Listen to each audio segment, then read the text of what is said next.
In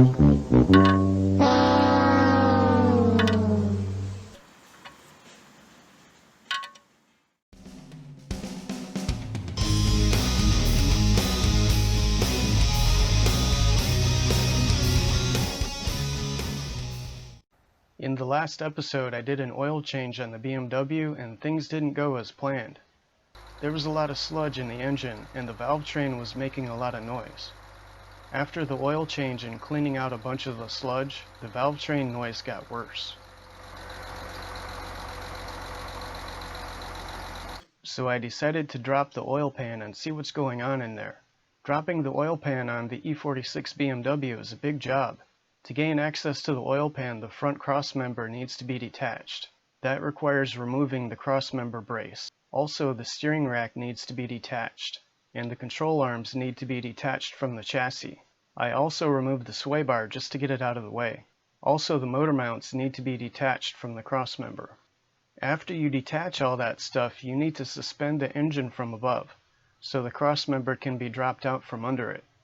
I have a homemade support fixture, but you can buy one if you'd rather do that. I tightened the ratchet strap until the engine started to lift up. Then I put a second ratchet strap on there just to be safe.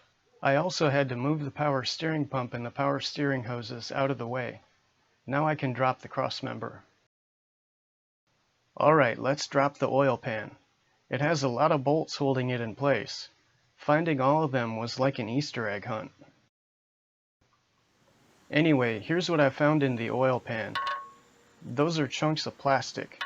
It looks like the timing chain guides fell apart and the pieces fell into the pan. It's a miracle the timing chain didn't jump time.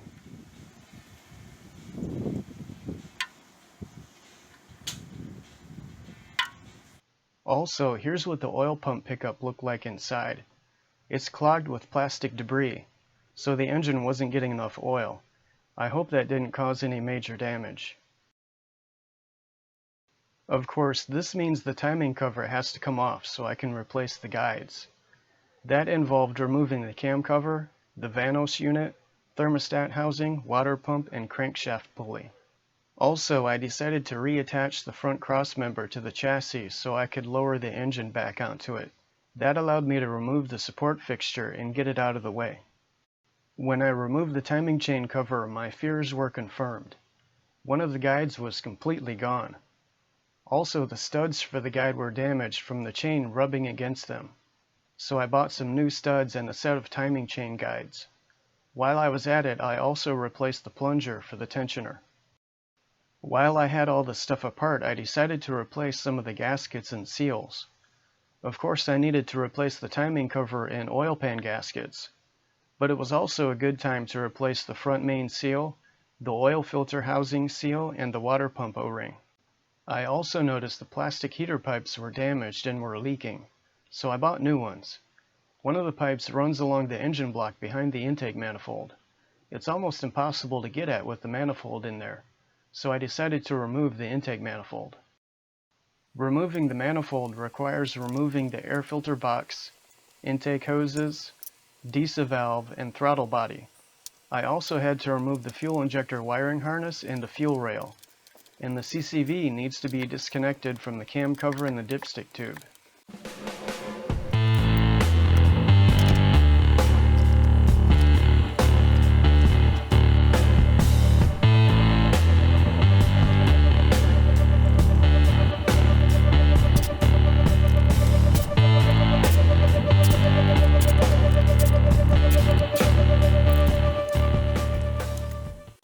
Okay, here's that pipe I was talking about.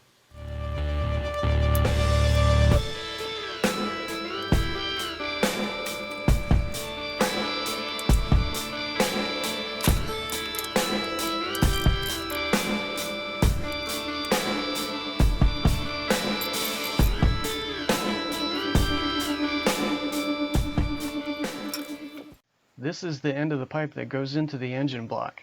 Looks like somebody boogered it up with gray silicone instead of replacing it. One of the heater pipes goes into the back of the timing cover, so I'm going to reinstall the timing cover first. I used some bungee cords to hold the timing chain so it wouldn't fall back down. I also used spray adhesive to stick the gaskets to the engine block. and I put some sealant on the top surface of the timing cover. Here we have the timing cover and heater pipes installed. Now I can reinstall the water pump, crankshaft pulley, etc. I also decided to reinstall the Vanos unit, cam cover, and stuff. Plus I reinstalled the oil filter housing.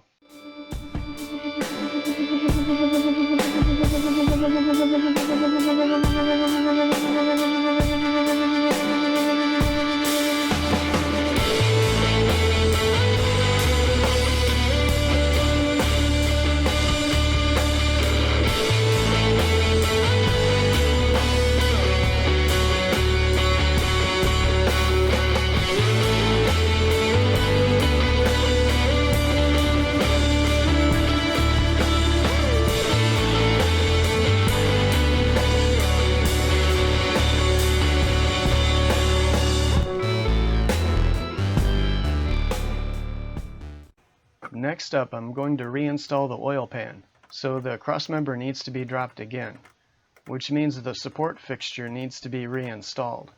I don't have any footage of reinstalling the oil pan because, well, I forgot.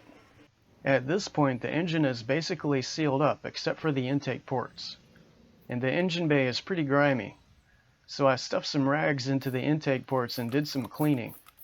I was careful not to spray anything into the intake ports just to be safe. This was also a good opportunity to clean the crossmember and the steering rack since they're on the ground.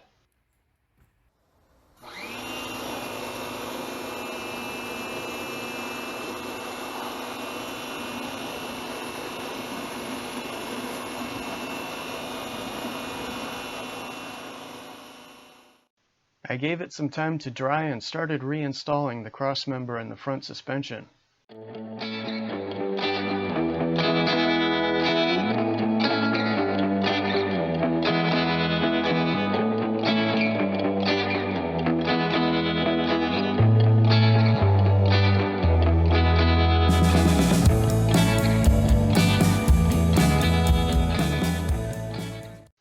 And now I can drop the engine back into its place. I had to finagle the motor mounts a little bit to get them in place. Last but not least, I need to install the intake manifold and all the associated stuff. I also took this opportunity to replace some crusty old vacuum lines.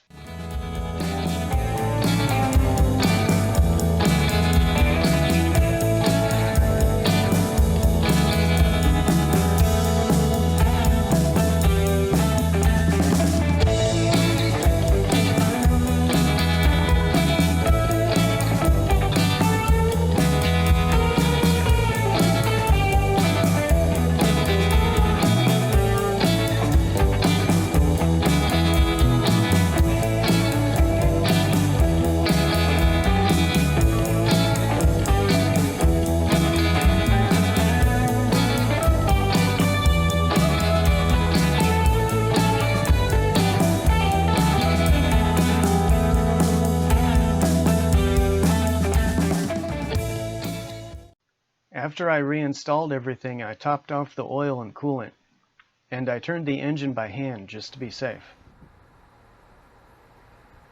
Okay, now's the big moment. Let's kick this pig and see if it runs.